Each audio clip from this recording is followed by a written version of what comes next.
You're listening to the iRacers Lounge podcast, where we discuss everything iRacing in a casual setting. Enjoy. Welcome to the iRacers Lounge. I'm your host, Mike Ellis. iRacers Lounge is a podcast for the iRacer, where we talk all things iRacing in a casual setting. Joining me are the usual characters, Tony Groves and William Gibson. Hey. How's it going, man? Good evening. Hey, we're back. Happy New Year 2018. And ready to keep on going with the podcast. We're in the off season for the NASCAR iRacing Series. Next race is Daytona 500. So what I learned this week is we do not have a set for that. So that was a lesson learned. We'll talk about in a little bit. Road to Pro is also off for the holiday weekend. So next race is Sonoma. We actually had a teammate working on a setup, I think yesterday, and he posted it for the group. What do you guys think about Sonoma? I know I tested the set earlier and I really liked it. The fixed set, I had way too hard of a time getting the front end to grip up, and the set that was in the drive, that was a lot better. So yeah, that felt good. Yeah, I still need to get some laps. I haven't done it yet. Well, a common thread for me, I don't have the track, so I can't test it, but It's a normal road course, but lots of elevation changes there. It makes it very interesting. Yeah, it feels like the car is facing downhill every time you want to get on the gas, so that back end comes out fairly quick. But I really like that track, and I'm really looking forward to next week's Road to Pro. You think you got a top 5 or something in you? I think I could stay on the track, and hopefully no one else can. Yeah, there you go. I guess my goal would be top 15, and that's pretty much been my goal the whole season of Road to Pro, and I really haven't met that goal much. I've really struggled in this particular series. I don't know why, but with the one start a week, if anything goes wrong at all, you're done, and I pretty much have always had something go wrong. Boy, Talladega was this week. Teammate Brandon Uhouse led the way for our team. He picked up a win in the B car at Talladega. So congrats to him. What else happened this week? Will, you were practicing the Daytona 24, right? Yeah, I was getting some seat time getting ready for that, and then I did a midget race a little bit ago, finished third in that, so that was a good confidence boost. So yeah, I'm just really looking forward to getting ready for that 24-hour race. Yeah, I honestly still need to get the car. I will. I told David what my plans were for when I can run because I have to work that day. But it'll be basically right after work, and I'll run a shift or two and probably a couple shifts. And I still think we need some more people, so he's working on that. League race, we skipped that for the holiday. But I did not skip GRC.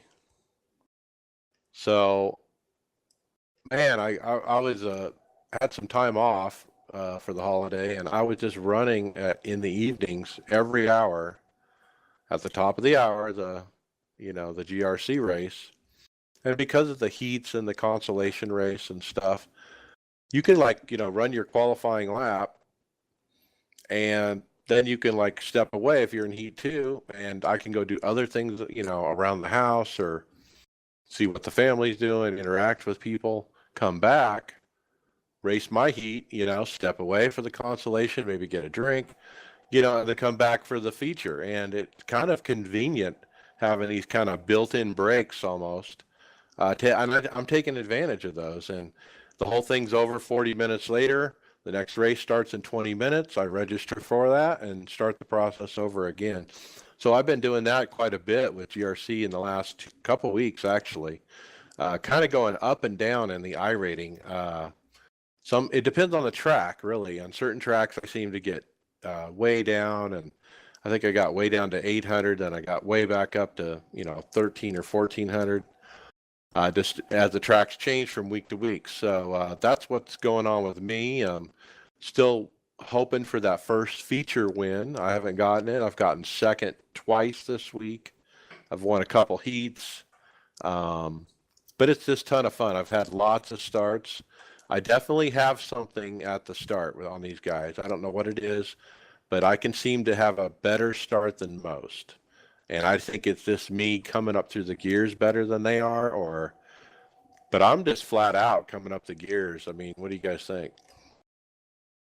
I was watching one replay where you won the first heat, and I think it was Daytona, and you were so smooth to that first corner where everyone was trying to pitch it in, and you picked up quite a few spots and were able to get a good gap. So I think that mindset of being smooth and a slower is faster sometimes is really paying off for you. Yeah, you still got to make the corner, and it's better to cut it short rather than long. So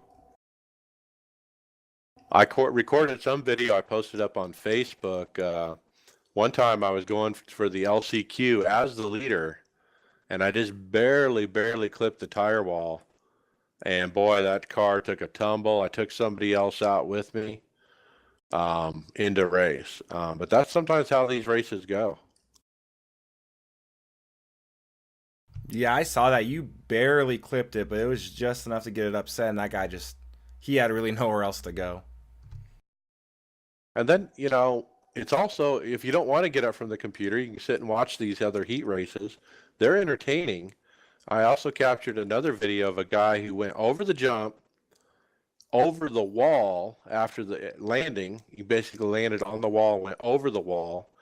He was on his side and he skidded up to the next part of the wall and bounced over it back onto the track, back onto his wheels, and continued on like nothing happened. And it was amazing that he crossed the wall not once but twice and was able to drive on.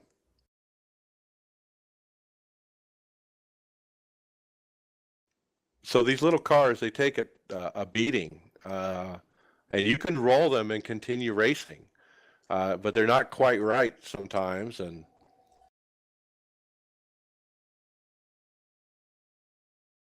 But they're pretty fun. I really am having a good time. I think it's very competitive for me. I feel like I'm in the hunt to win these things, and that's exciting. And so I'm running it, and I'm just having a blast.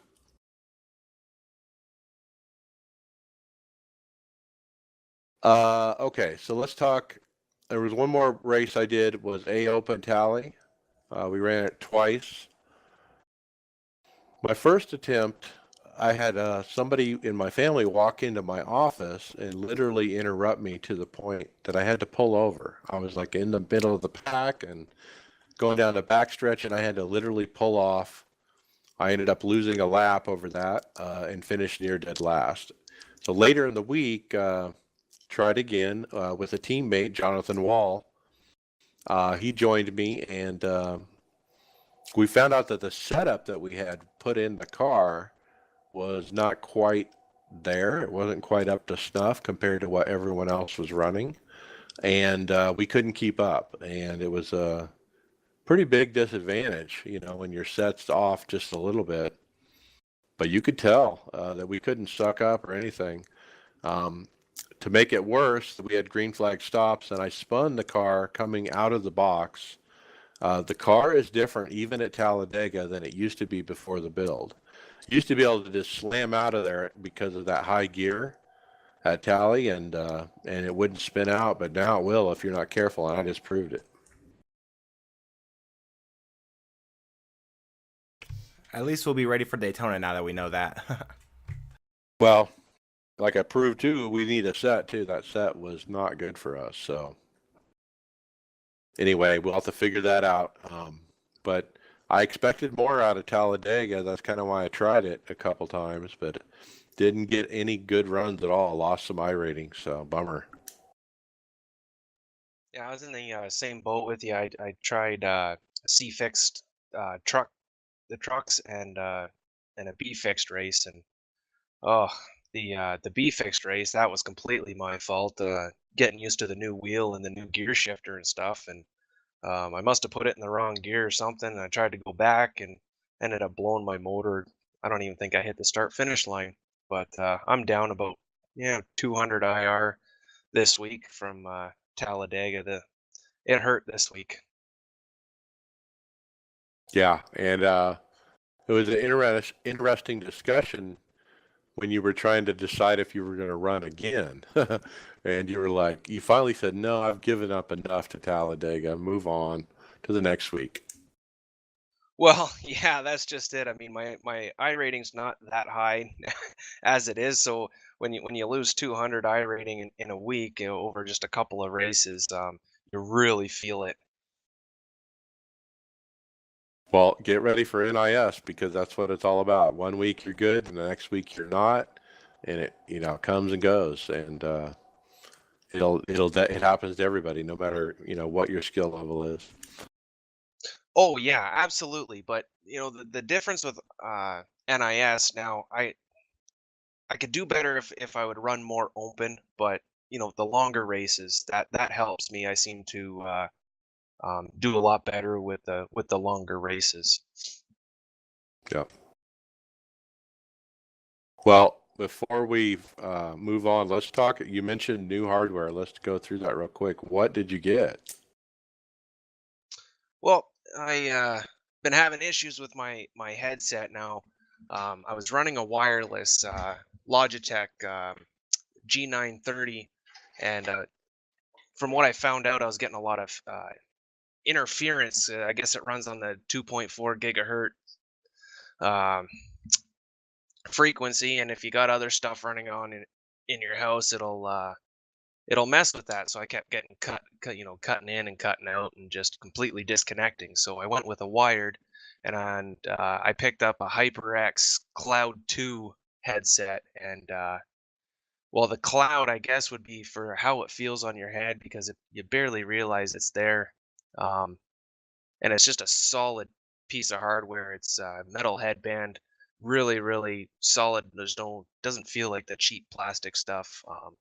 So far so good. I mean, I've only been using it for a couple of hours, but I'll know better in a week or so when I really be able to put it to the test. Yep. Okay, cool. Always nice to have good iRacing toys, and good hardware makes for a good race. All right, let's go into topics. Will, what do you got first? All right, so we got some information on the Road to Pro series. We are going to be beginning at Daytona. It's going to be a Class A series running once a week, every other week, opposite to the Peak Antifreeze series. So we'll have week 1 Daytona Road to Pro, and then it sounds like the next week we're going to Peak, back to Road to Pro. So we got a little more information there. We are going to start at Daytona, as well as we are going to be able to use open sets. So both the Road to Pro and Pro series are going to be open setups. And in the truck, but it's an A class series, but in the truck.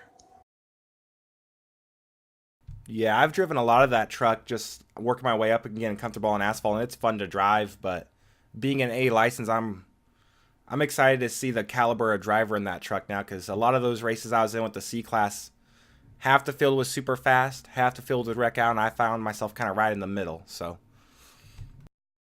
this is Tuesdays, 9 p.m. Eastern, like you said, every other week, and starting at Daytona.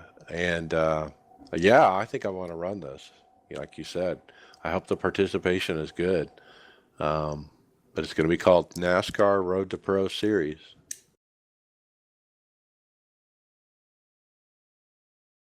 I kind of wish it was the A car, but it's a truck, guys. yeah, and it's. I think eventually, once things settle, they'll have the Road to Pro as a continuous thing, and hopefully, there's a lot more sets and more participation overall. I do think it is kind of odd working your way up in one car to the next, get to the Peak Series, because of the way teams are structured and everyone kind of runs the A car.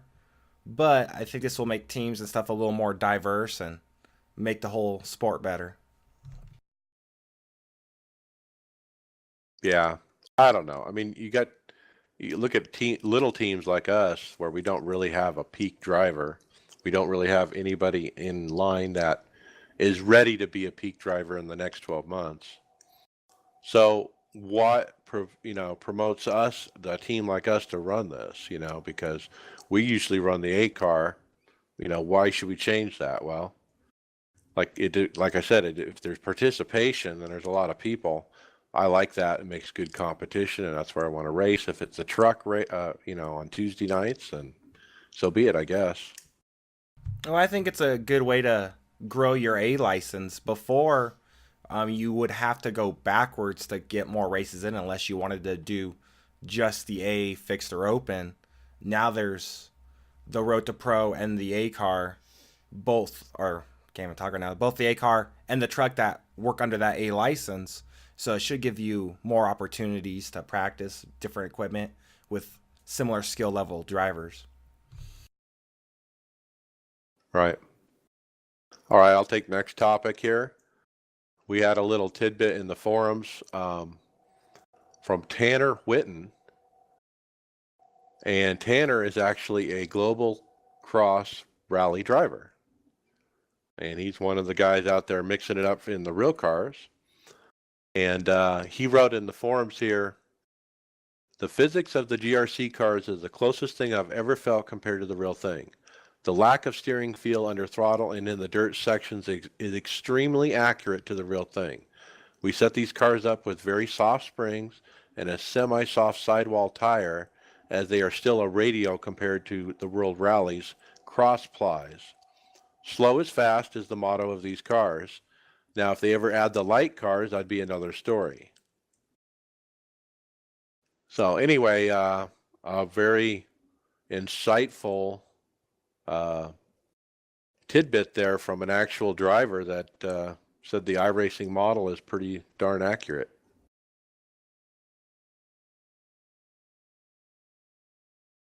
Not surprised. I mean, they all worked on it, especially Scott Speed. He was involved with it. Yeah, it makes me feel better spending time doing it. I know I'll probably never race a GRC car ever or drive anything like that, but just to know that what we're getting is so close to real life makes me glad I am part of iRacing and pay my membership, and that's why I pay, is to get that realistic experience or as close as I can. Yeah, I think that's why iRacing is a better sim when it comes to any kind of auto racing sims, is because of that accuracy. You're getting the real thing. When you drive the sim, it's very accurate to what they feel out in the real car. And I tell you what, these cars are hard to drive. That's why they're fun. It's fun going around those corners and doing a controlled spin and seeing how quick you can get around it, because every time you go around the corner, it's different. Sometimes you make it, sometimes you don't. Right, Tony? You tried a little bit more this week, right? Yeah, yeah, I sure did, and you got to witness some of my silliness. I sure do have a long ways to go, but I'm having a lot of fun bouncing off walls and hitting the jump sideways and doing all kinds of silly things. But I did manage to pick up a third place, and I think that's the highest I've placed so far. But yeah, it's great. It's a lot of fun. Yep. So Tanner Witten is his name. And yeah, he's a GRC rally driver. All right, what's next? No, Drew Adamson put up a video on the forums. Looks like a little teaser video for the time attacks, just titled "Have you tried time attack yet?" Quick little 32-second clip, and it doesn't really tell you much. Just a couple of quick shots of cars going fast and um, splashing time attack all over it. Um, I personally have not tried time attack yet. I'm not sure if I really will. It's not really my thing. I'm definitely not a hot lapper. Um, but yeah, the forums kind of just back and forth on whether people have tried it or not, like it or don't like it. Yeah, it's a commercial. They're really trying to promote it still. which is, good for them, if they want to try to promote it. I don't find a lot of value being on the track by myself. I don't seem to gain anything from that. Now, if I'm on the track with other cars, that's different. If I can follow somebody around, that's different. But when you're out there just by yourself, yeah, I can't, I'm not smart enough to, learn from what I'm doing and gain on that. I like to use time attack just to kind of learn a new track or a new car. As I was getting into asphalt, I did a lot of the Xfinity cars or the B car. And I think my best track, I think at the time, was Kentucky. I got up to, I think, top 20 lap time, which was a good feeling. But at a certain point, I was the same way. I was like, I'm just doing laps at this point. I can't tell what's making it better or worse. But it was a good way to kind of get me up to speed. To be honest, if it was on the website as a normal feature, I would probably use it a lot more in a different way. Sometimes I do like to test a car, get in to just kind of spot check stuff for the set. And I wouldn't mind doing that in Time Attack, but I'm using the website. I'm not using the new UI. So I'm not going to take that extra step to launch that stupid UI just to go into Time Attack. So if it was on the website, I think they'd get more participation.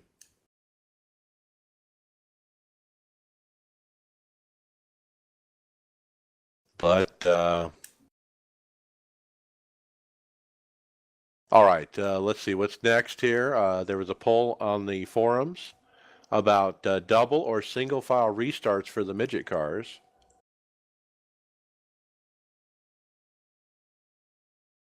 And let's see. I lost the post here. Just a minute. And the voting is in. Let's see the results. 84% for single file restarts compared to 16% on the double files. What do you guys think about this? I was a little surprised by the result. I just assumed, I guess, everyone wanted double file restarts, but apparently not. You know, if I voted single file on this, and double file restarts are fun, and but they're just a mess in that car. That car has so much power; it's so easy to pop a wheelie, and I feel like having a single file restart would minimize the turn one incidents. I just did a race earlier, which is gonna be on the YouTube as background video, and the main event is pretty much all cautions from turn one incidents, and I was kind of involved in one of them a little bit, not too bad, but everyone kind of just barrels into turn one and it's a mess, and half the races ran under caution. So yeah, I say at the moment single file, but as people get better, maybe we could go back to double file. It's a tough one. Yeah, and I think iRacing is willing to change it, and that's kind of why they're doing the polls and stuff. So we'll see. It won't happen mid-season. They'll have to do it at the every 9 weeks, or on the 13th week when they do the release. It'd have to be at one of those times. Yeah, other than being like really dramatic as far as penalties going into that first turn, I don't think of any other way to fix it besides making it single file. Right. All right, what's next? Nice little post on Competition Plus, an internet magazine about Ron Capps, NHRA Nitro Funny Car driver, talking about how he keeps his skills sharp using iRacing. It's a really nice write up there. He's talking about they host a race, and he's racing against Dale Jr., Rico Abreu, Christopher Bell, Alex Bowman, and some other drivers. And they'll have just regular fans and stuff jump in with them, um, and go around and stuff. Now, I also found in this article he says he was one of the original beta testers for iRacing back in the beginning. I found that really interesting. Oh yeah, Ron Capps is a longtime iRacing member, and he always has good stuff to say. But yeah, pretty cool. It shows a couple pictures of him using the Oculus Rift VR goggles and racing with those. But from what I can tell, he uses it as much as we do, so. Yeah, and he says getting more and more popular with all his crew members and all that other stuff. So more and more people from the real world are jumping on and enjoying it. All right, cool for Ron Caps. All right, what's next, William? So we have a post from Gregory Savoy, I probably pronounced that wrong, asking if he can intentionally demote his oval license. He says he runs mostly road, however, he wants to get back into oval racing and just want to know if he get his license demoted. And there's some discussion of how you can do that. Pretty much what I see here is just hit the wall, reset, crash, do stuff of that nature. So just people asking if they could actually get their license demoted as they get back into different disciplines of racing. Okay, so this doesn't happen very often. People want to go down instead of up. But he wants to start over. He wants to go to rookie street stock, and the only way to do that is to be C or less. So he can just tank his SR. So we talked before about the guy who was tanking his IR, and that's different. I mean, the way to do that is to start a race and don't start it, like register for the race and don't run it. And you end up, P dead last, every race. And that's real easy to tank your I rating doing that. But with SR, you can't do it that way. You have to actually go and get the incidents one way or another. So I don't know. I don't know if it's ethical to do that, or what do you guys think? Is it in the sporting code? I don't know if this stuff is covered. Well, I was going through the through that post, and a lot of people were saying it's not in the sporting code. The IR is for sure, but not the SR. Now, people are also saying like, hey, you can just go to a time trial and just smack your car up. And I don't, if it's not in the sporting code and you really want your license down that far, go to a time trial and play smash up derby with yourself. You're not really hurting anyone else. But I also know that like this guy really wanted to race the rookie stock cars because he didn't want the cautions and all that other stuff. Um, I mean, hey, if it's not in the sporting code, you pay for the service, play how you want, really. Yep. All right. Well, it was an interesting little discussion, kind of a little out there. Next topic I'll take is Cameron Key put up in the forums post, hey, now that GRC has been out for a couple of weeks, what's everyone's opinion?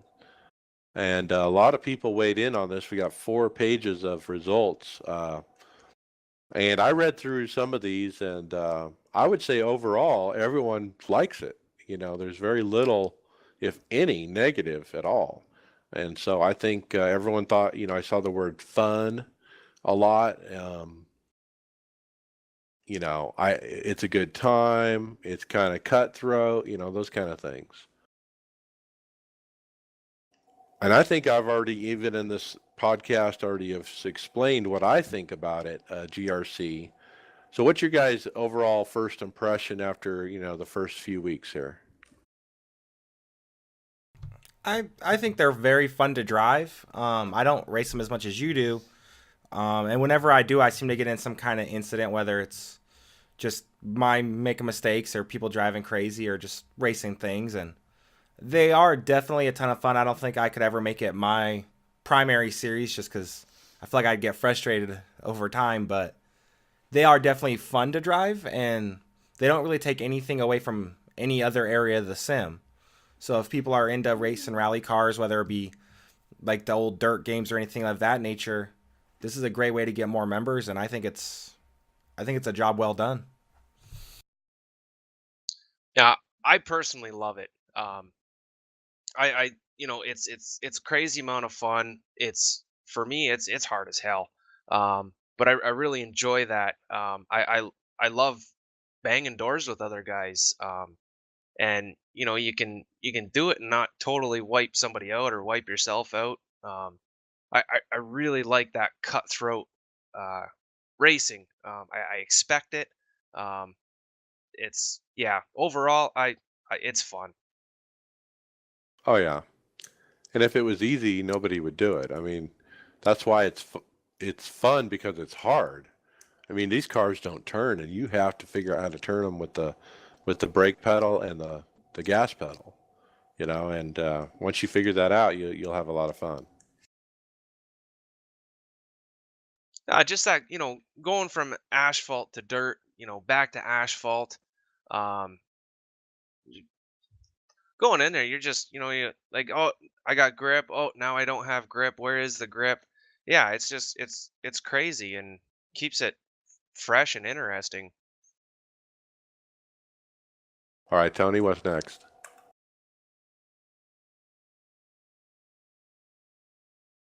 It's a video posted up on onedirt.com from Joe Lusk, basically giving you a rundown driving the dirt late models. Um, Pretty sure that's what they are. Yeah, Um, and he calls them limited late models because that's what he races. yeah, yeah. So it's about a 10, yeah, it's a 10-minute video. And he gives you his full out opinion on it. Talks about how realistic it is. You know, Gives you an explanation about um, getting up on the bars and how you feel it in the sim, and how closely it represents the real thing. Really positive video towards iRacing. So it just goes to show how much uh, you know how realistic it is. I mean, we talk about that all the time. It's kind of a common thing we say.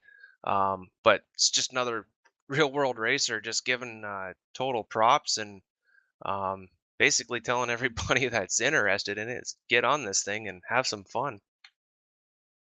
Yep. Yeah, he talked about the thing you said can feel it get up on the bars. He said if you run a dirt limited late model, you know what that means.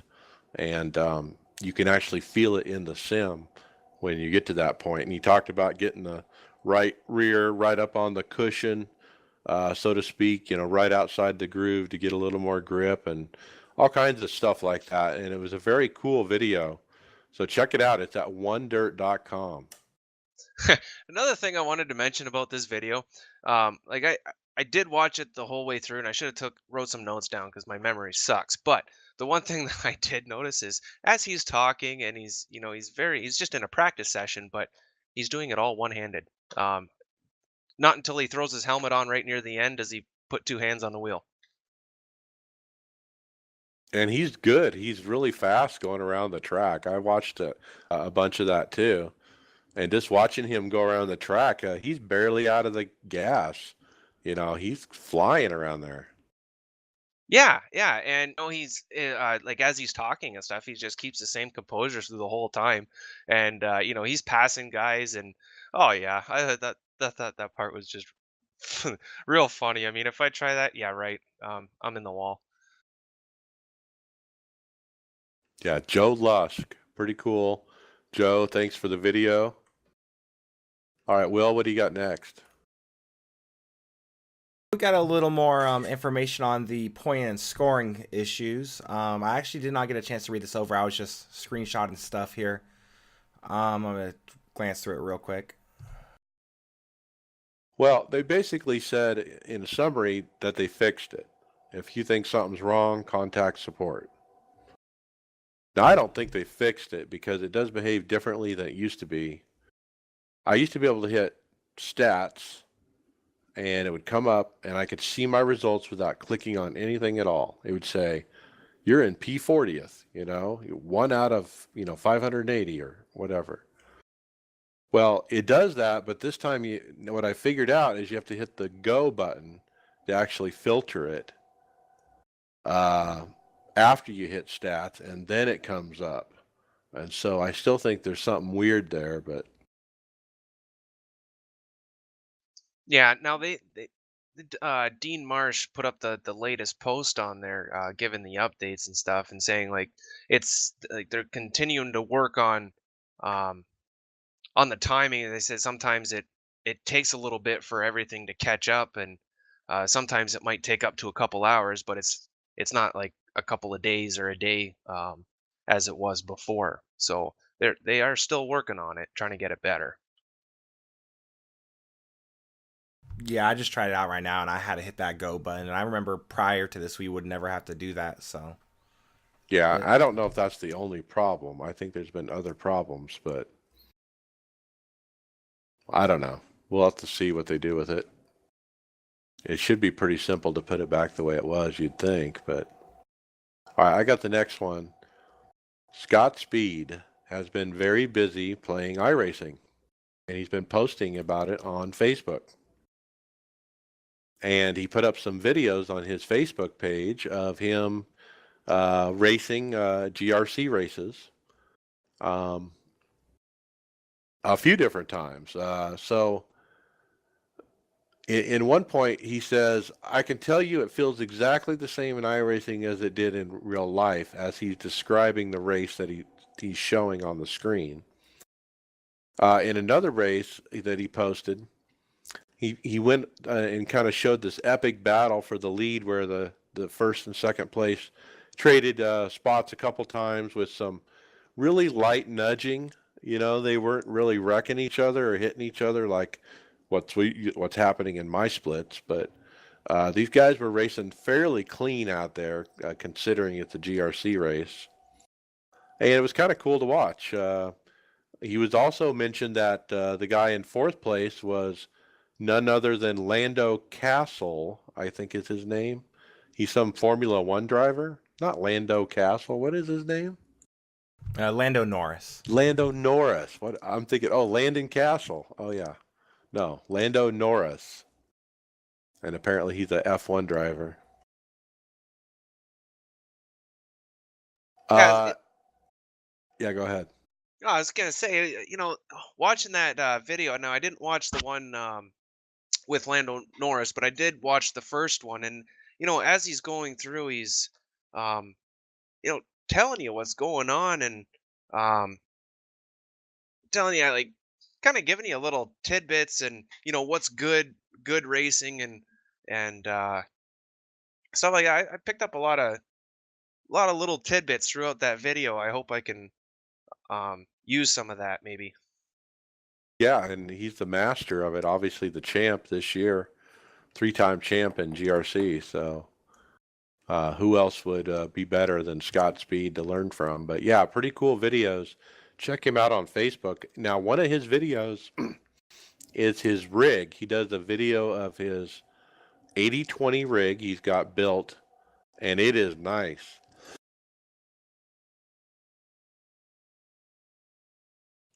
He's got everything. I mean, he's got the really nice pedals. He's got the Sim Cube wheel. He's got the handbrake, the sequential shifter.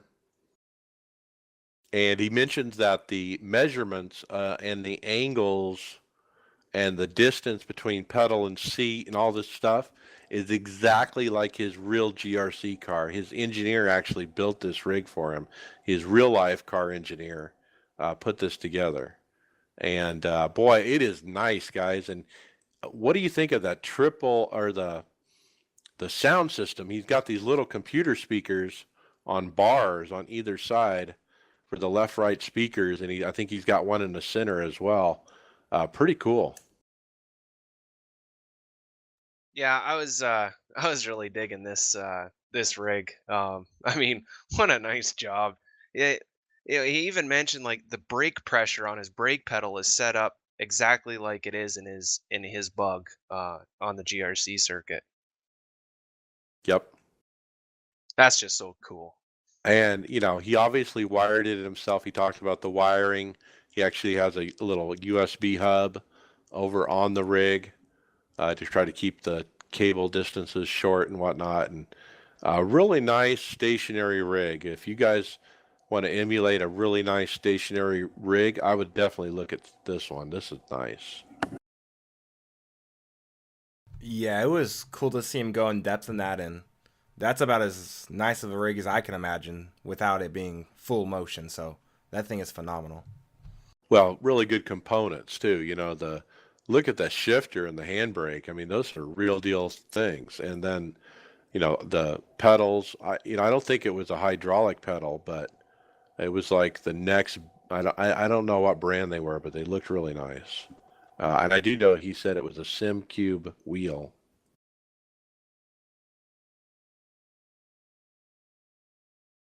All right, what's next?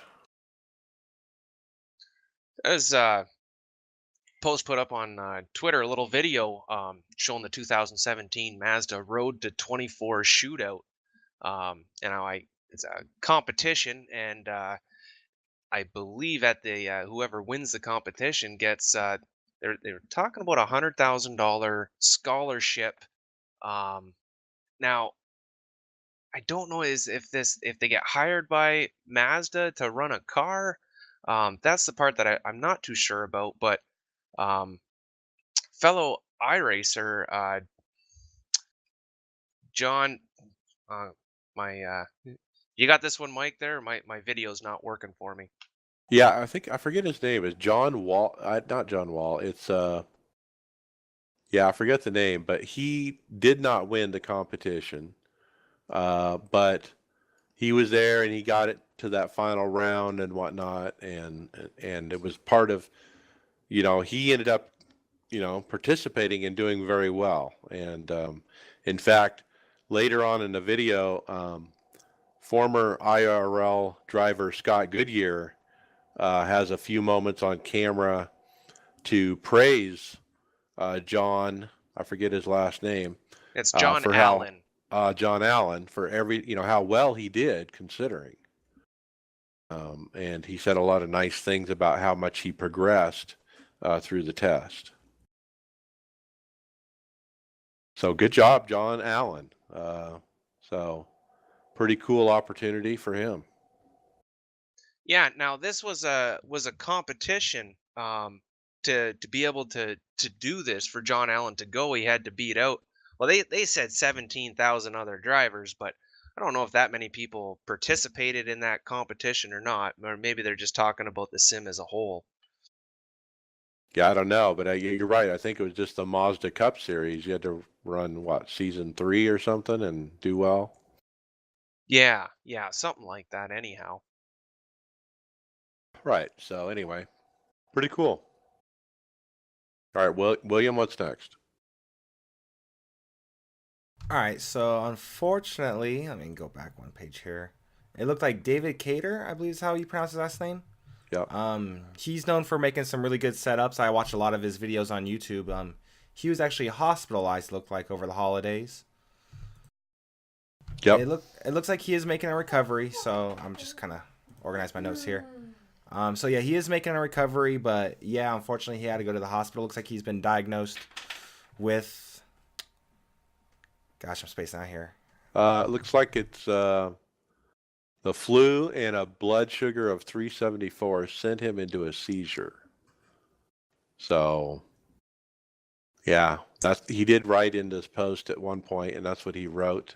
So he is in the hospital, but not in ICU, and hope to get better. So yeah, you're right. He's a big setup guy from down south. He's a southern boy, and he kind of talks like that. But yeah, he used to be the guy who made all the fixed setups for iRacing for several years. He was the guy who actually, put them together and handed them to iRacing, and they plugged them into the sim. So that's what he's famous for, in my opinion. But I've run with him a few times. His iRating has been similar to mine, and in some cases, and he's a pretty good A-car driver.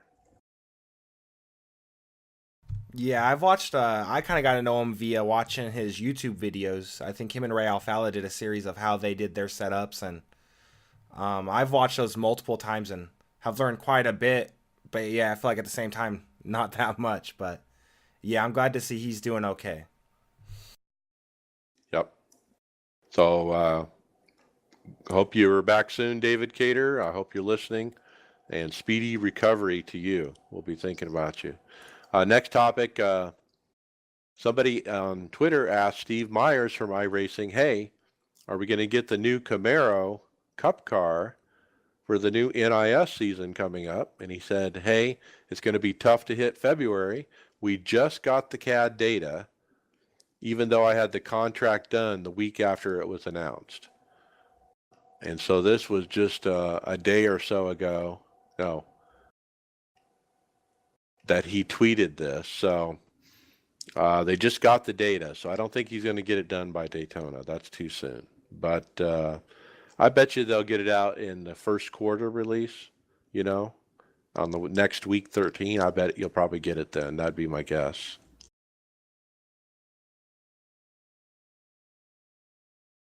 So I think you were asking about this yesterday, Tony, about bummer about this car not being ready. Yeah, yeah. Well, my A car, I run the Chevy, so I was kind of hoping they're gonna have it out, then I'd have a nice brand new car to run to start the NIS series. But well, I guess I gotta wait. That's okay. I really like the look of this new car, so I'll be picking that one up for sure. I'll continue with Chev in my A car. Have to redo the paints. They won't be the same probably. Yeah, yeah. Well, uh, Will is starting to get real good with the paints. He's coming up with some really nice stuff. So maybe I can ask real nicely. There you go. Yeah, well, you did a nice paint this week for somebody, didn't you? Yeah, that was probably one of the most difficult ones I've done yet, and I cheated a little bit, but it came out looking nice. So, luckily I saved all my templates on that. So when they come out with the Camaro, I'll just slap that thing on, and hopefully we'll be good to go. Yeah, better also give props to our other teammate Justin, who's supplied us with a lot of paint schemes as well. And those are all real nice looking as well. So Right. All right, what's next? So it looks like we have a new spotter pack for download from Craftsman World of Outlaw, Mike Hess. So I've actually been having a hard time organizing my notes here, but yeah, it looks like NASCAR. Let me start over here. So I've been wanting to do this for a while and finally got around to it last couple days. Audio of the World of Outlaws Craftsman Sprint Car Series race director Mike Hess has created a very basic spotter pack. So it kind of gives you a new spotter for any dirt racing. Yeah, pretty cool. And this name Ross Weiss rings a bell for some reason. I just Googled him to see what he does, and he's the video guy for that series, the World of Outlaws Sprint Car series. And so he has access to all the video. So he's obviously lifted some of the audio off of that and made a spotter pack. So pretty cool. So you can hear the actual guy that they would hear in the real race. Yeah, it looks like they have it kind of integrated with the Australian spotter. So some of your ones are going to be from Mike Hess, some of them are going to be from the old default spotter, but still really cool they're working on that. Yeah, pretty cool idea. So check that out. I guess search the forums for World of Outlaws spotter pack. All right, Tony, what do you got next? oh, there's a question posted up on the forums. When is the next track planned to be released? Now, I couldn't find a date, but Steve Reese did post up that Lima Land is the next one coming up. Um, he said um, definitely next season, but hopefully it'll be ready and available sooner than that. Um, it's very far along in development, but still a bit of graphics and physics works to complete. There you go. Lima Land. Lima Land. All right. That's a dirt track, I presume. Ah, I'm terrible at this stuff. I wish I knew. I I think have it to is. think it is. Remember when they voted on all 5 of them, and it's one of those, I think. Yeah, I just Googled it real quick because I'm not familiar with it. But yeah, it looks like a dirt track, a quarter mile, so it'll be a pretty small track. Probably the Whoa, smallest dirt track we have yet. So quarter they, mile. yeah, and if I'm not mistaken, Kokomo won the voting, but I think with the newer midgets, they probably fast track this one to give them a kind of a small track. So, Yeah, like South Boston. It'd be smaller than that. and actually looking at it here, it says quarter mile dirt track owned by University of Northwestern Ohio. So, um, they kind of didn't know colleges own dirt tracks. That's pretty cool. All right, I'll take next. Christian Antonio put up in the forums, hey, where are the pit crew lights for their helmets? And I never thought about it till he mentioned it. But yeah, I mean, these guys, the tire changers anyway, they have these bright flashlights right above their eyeballs on the little visor of their helmet that shines down on the lug nuts as they're changing them. And it'd be pretty cool to see that during the night races, when it's dark out.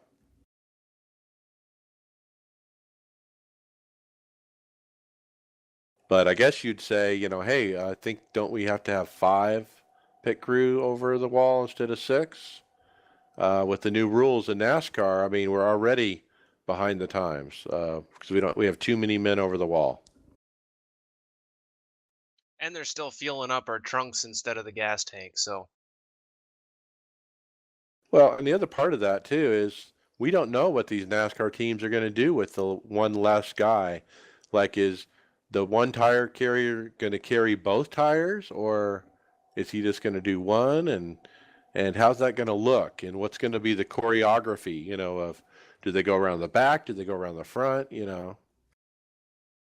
yeah, it's gonna be really interesting come come Daytona and we get to see how they do it.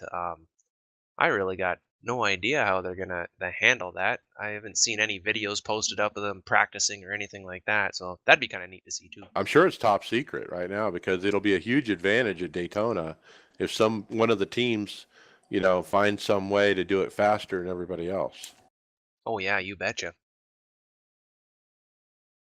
So I'd like to see that come to iRacing, and it might be cool too if there were different scenarios where they would mix it up. Maybe, they go around the back one time, but they go around the front the next time or something like that, and they mix it up and do it differently. But pretty cool. Yeah, pit crew lights on their helmets would look pretty cool. Good idea, Christian. Okay, Will, what's next? So we have a question posted up in the forums from Ricky LaDuke, asking if anyone's noticed any issues with the sprint cars after the update. If you touch the right front to the wall, it basically knocks the whole axle out. And we actually did get a reply from a staff member. It's from Susan Flint. Sorry guys, we have a fix for this that will be tested and rolled out hopefully the next update we release. So I thought it was to make it more realistic because those front ends are really weak, and I had no issues with it, but turns out there was an issue, and we were already getting a fix. So they are fast on fixing these little bugs. Yep. And you get these guys running, races every hour, they'll find it too, and that they obviously don't find it in testing. But when you get a lot of people racing over and over and over, somebody's going to find it if there's a bug. I had it happen to me one time, and I just thought the car broke because I hit the wall. I didn't really think it was a bug at all, but it turns out it was. So it's glad they're already on top of it. All right, Tony, what's next? iRacing put up a job posting for VFX artist. So uh, I guess what VFX artist they're responsible for creating realistic and visually believable real-time effects for the racetracks, race cars, and other areas of the simulation. So creating tune effects ranging from grass and dirt thrown by car tires to backfires, fireworks, heat, haze, rain, leaves, etc. Um, uh, Great opportunity. Looking for somebody with 5+ years experience as a professional game developer, and previous experience with Popcorn FX, Houdini, and similar particle-based effect systems. So, hey, if you know your stuff and you'd like to work for iRacing, send them your resume. That'd be a cool opportunity. Yeah, and it's, we don't know if they're growing or are they replacing somebody. We don't really know, but that's a pretty high-paying job, it sounds like, It's it says a BFA in the arts or equivalent. So they're looking for somebody who is a developer but also an artist, kind of thing. Pretty cool. Pretty cool job. If you want to live up in the New England area, check it out. One of the key things I picked up is in the first area it says responsibilities. It mentions rain, so hopefully that's something on Ooh, the road racing side. But yeah, rain, leaves, and insects. So yeah, hopefully that's what it's primarily for. insects, mosquitoes like squashed on your windshield. Yeah, that's the first thing that caught my eye was the rain. But yeah, leaves, insects, that would be that next level of realism they need to add. That's pretty cool. Good eye. Yeah, it's exciting to hear the word rain. Can you imagine running some rain tires at Formula One car in the wet? That and even just trying to strategize the end of a car race if it starts to rain on you, just having to plan that out, it could affect all across the spectrum. Um, yeah, no, that's exciting to think of. That was just the first thing that I saw and came to my mind. Yep. All right, next up, iRacing put out a short 20-second video, basically promoting the new Global Rallycross and Dirt Midget action for the new year for 2018. And pretty cool looking video.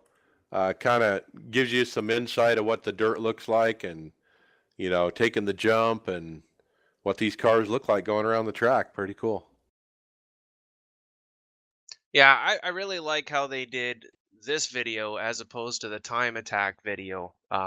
This one, kind of gets you excited. Says, "Hey, damn, I want to go try that. That looks like fun." The time attack video, not so much in my opinion. Right. Yeah, it's all about racing other people. I mean, that's the whole thing we're doing. So, all right, Will, what's next? So it looks like VRS or the virtual racing school has data packs for the GRC cars. And it looks like they worked with Mitchell DeJong on getting those done. So if you like to use the virtual racing school to kind of improve your pace and speed, looks like they have something for the rally cars now. And he's like the fastest guy out there right now. He's been winning all those Friday night events. So that's pretty cool that you can get his data, his replay, his braking points, his gas points, his shift points, and match it. Pretty cool. It's pretty neat that there's a service out there, offering this. I'm not sure I would do it, but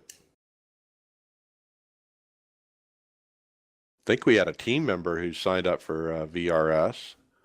He was telling us about it, and he said some good things about it. Thought it was worth it. Yeah, I don't race enough to really feel like I need it. I feel like there's a lot of pace to be made up just on my own where I'm at. But if I ever got to push to that next level, they seem to offer some really good services for their customers. All right, Tony, what's next? Well, Twitter post put up by Neil Heckens. I hope I said his name right. He received his Ty Majeski diecast car. He's got a couple of IRAs. He's got the Ford Mustang uh, Xfinity car, I think, and then I'm not too sure what the other car is. That's like a Gen 5 car and then the Gen 7 car Okay, kind of thing. Yeah. Like That old 47 is it? That's when Marcos Ambrose ran the iRacing colors one time. Okay, okay. Well, he did mention that he found his in Canada of all places. I don't know if you're able to get it in the States yet, or maybe that's just he he just found it. That's all. I think you can order the new one now on the online anyway. We covered that I think a couple weeks ago. Yeah, yeah, yeah. That's what I thought. This was part of that they're finally shipping them out, but maybe that's not the case. Well, it looks pretty good though. He put up a really nice picture of it. If you want to take a look at it. All right, let's go into hardware software. Um, Barry Rowland, he's from Virginia's club, and he's got a Sim Experience Stage 4 simulator for sale in excellent condition. It's $4,600. And this is the real thing. This is the full motion cockpit, guys. This is one of the first ones that was out there that really pioneered how these work. And this is the real deal, man. It looks nice. He put up some really nice pictures of it, too, that I was kind of Googling over. Yeah, Yeah, it's a beautiful setup. yeah, that's exactly what I was gonna say. I mean, uh, it's all there now. It doesn't come with a few of the things, the obvious stuff, the computer and all that other stuff. But what you're getting, um, surely gonna have a very good time racing with. Yep. Now, So he mentions what it comes with and what it doesn't come with because obviously everything is in the picture. So yeah. Now I don't know if you guys scroll down in the post a little bit, but I somebody posted up a YouTube video of another uh, racing simulator. Now, this one was posted back in 2011, but this is a crazy simulator. This whole thing like rotates and it basically puts you up in the air and it like pitches you forward and it's a complete uh, you got all the movement no matter what. I mean, it'd be good for flight simulators because it's putting you facing you down and facing you up, and it does a complete 360 spin. If if you guys didn't scroll down that far, yeah, check it out. It's pretty wild. yeah, I think we've covered this on a past podcast long ago. Like you said, it's a very old YouTube video from 2011, but man, you're right. That is the full motion. Now that's really full motion because it's got up and down and turn the whole cockpit in a circle if need be. Yeah, and I know somewhere through the video it says it can move as fast as like 120 degrees per second. Now they said they couldn't put it that fast because the video doesn't capture it uh, well enough. But I mean, oh man, this is almost like a tornado simulator. I'm So getting imagine nauseous a watching it. stationary cockpit, guys, with triple monitors that are mounted with the cockpit, sitting on three different shocks that go up and down, and the three shocks, move independent of each other, and literally hold this thing in the air and move it about. And then the shocks themselves are on a platform that can spin in a 360-degree circle.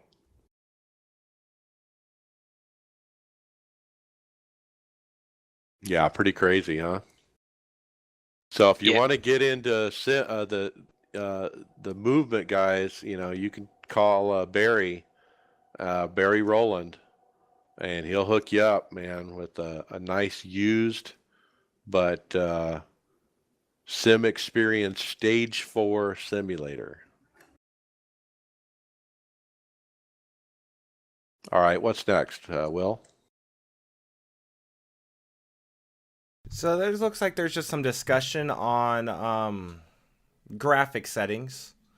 People talking about whether you should go with a 1080p G-Sync monitor with a 1080 Ti.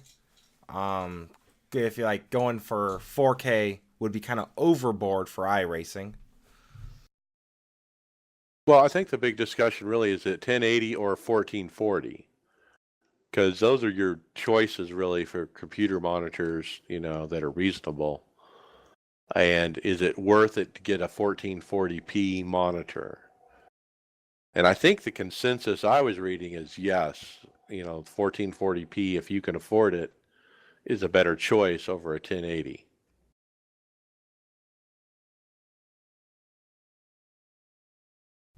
Now, I participated in this thread a little bit, and what I pointed out was, guess what, guys? I have three 1080 monitors, but I run them as 1440s because of the software that's available with my particular video card.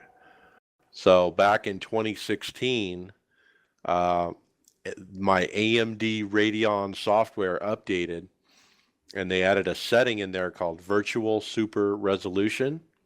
And I turned it on and figured it out, and it basically allowed me to change my Windows resolution to 2560 by 1440, even though it's only a 1080 monitor.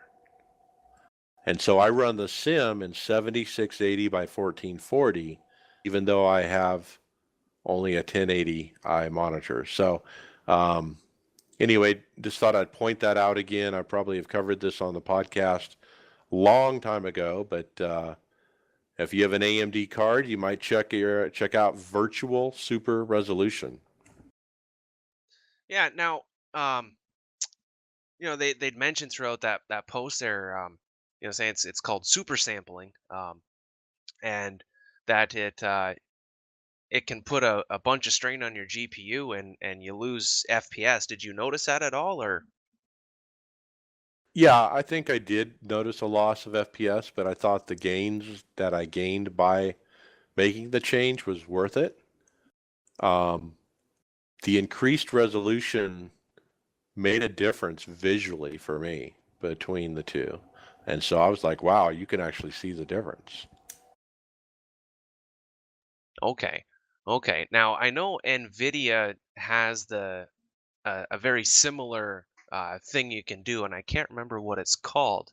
Um, but I might have to check that out. I don't know if I got a beefy enough system to do it well enough, but Here's the trick, guys. Just check your graphics software. Look for something, like you said, it's called super sampling.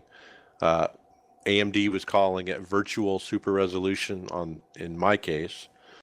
But anyway, it allows you, like I said, to put your windows at a higher resolution than what your monitor is designed to handle, and in some way with the software. And it works for me. I've run it ever since I've turned it on. I haven't turned it off since, and I love it, and I think it makes a difference. So, um, all right, that's it. Let's get into final thoughts, I guess. Tony Groves, you're up first. What do you got? well, um, yeah. So I've been bombarded with a whole bunch of new hardware. I've got my new wheel set up. I've got a new headset. I've got an extra monitor. Still need a third one, but these two I've got them set up nicely so I can see out my driver's side window. Um, what a cool experience. Now it doesn't make me any better of a driver, but I sure feel a lot cooler than I did a few weeks ago racing. So that's a huge plus in my mind, and I'll walk away with a big smile on my face. Let's go through that really quick. Let's take a minute. We talked about how to set up the sim on two monitors. Tony, in a couple sentences, can you tell me what the experience was, what you might have learned, what was the tip or the trick that made it work for you? Um, well, to get it to set up properly, you got to go through your um, settings. For mine, it's span view or something along those lines, and then you have to do the app any, um, and basically run the sim as if you got, run the sim like you have 3 monitors, and then within the app, any file, you have to kind of play with the numbers. So the sim thinks you have a third monitor, and it will basically set it up running like you got a third monitor. You just don't see out for me, it's my right hand side. Right. So you go in the app INI and you offset the XY coordinate for windowed mode, basically. And then you go into the sim and you set up the resolution as if you had triples. And that's how it worked, right? Correct. Yeah. Yeah. That's exactly how it worked. And it works really, really well. So it just took us a while to figure out what to put in for the offset. But do you recall what you did? I think it was, we started with a negative number, like negative 1920 on the X. Yeah. Yeah. Yeah. That's exactly what it was. I believe it was the negative 1920, and that's the one that stuck with where I needed it. Oh, and then you just had to physically move your monitors around to accommodate that, right? Yeah, yeah. Well, I'd been playing with different setups, trying to get it to work, and I had it all backwards. So just a couple wire flips, and I was back in the saddle. Okay. All right. Well, that's how you do it. You can contact Tony Groves and he'll walk you through it. But he figured it out with just a little prodding from me with some a little kind of good information, but some of it wasn't very good. But you figured it out. And so if you can figure it out, pretty much anybody can, huh? Yeah, yeah. I mean, in the end, it's really easy. Now, I did try to do this when I had a couple different size monitors, and um, that fell flat on its face. That just it was just too much for the eyes to look at. But you got a couple of the same size monitors, yeah, it works real nice. Yeah. When I first started, I had two different size monitors and I was doing it that way. And you're right, the zoom factor on one of them is different than the other and it just really throws you off. So you really do need to have the same size to do it, to make it look right. Yeah, absolutely. All right, well, very good final thought there. William Gibson, what do you got? No, not much here. I just been piecing stuff here together to put the podcast up on YouTube, and all my notes were shuffled, so I'm not gonna do it this way next week and figure this out. But no, I'm excited. I got with my manager at work and kind of got my schedule settled a little bit, so I should hopefully be racing quite a bit more. But other than that, no, I'm excited to get this new year rolling. All right, very good. My final thoughts, we have a special guest coming next week, I hope. Contacted me over the holidays, and it's a return guest from that's been on the podcast before. So that's all I'm gonna leave it at. But we'll find out who he is. He's really a funny guy, and we'll have him on. So stay tuned for that. My final thoughts is, boy, I'm ready for the NASCAR season. I think I'm ready to get back into the weekly grind of going from track to track, and I've about had it with the off season. And this is the kind of the time of the year that you kind of get NASCAR hungry and whatnot. And so yeah, that's kind of what I'm thinking. I'm excited about the GRC for sure, and been running that a lot, and I'll continue to run it. I'll probably run it all night tonight until I fall asleep. And but it's just been a blast, and I'm really happy that iRacing brought that out. It really came at me unexpectedly. I did not think I was going to be racing GRC on a regular basis, but it seems like I am, at least for now. So with that, we'll see you later. User in your channel stopped recording.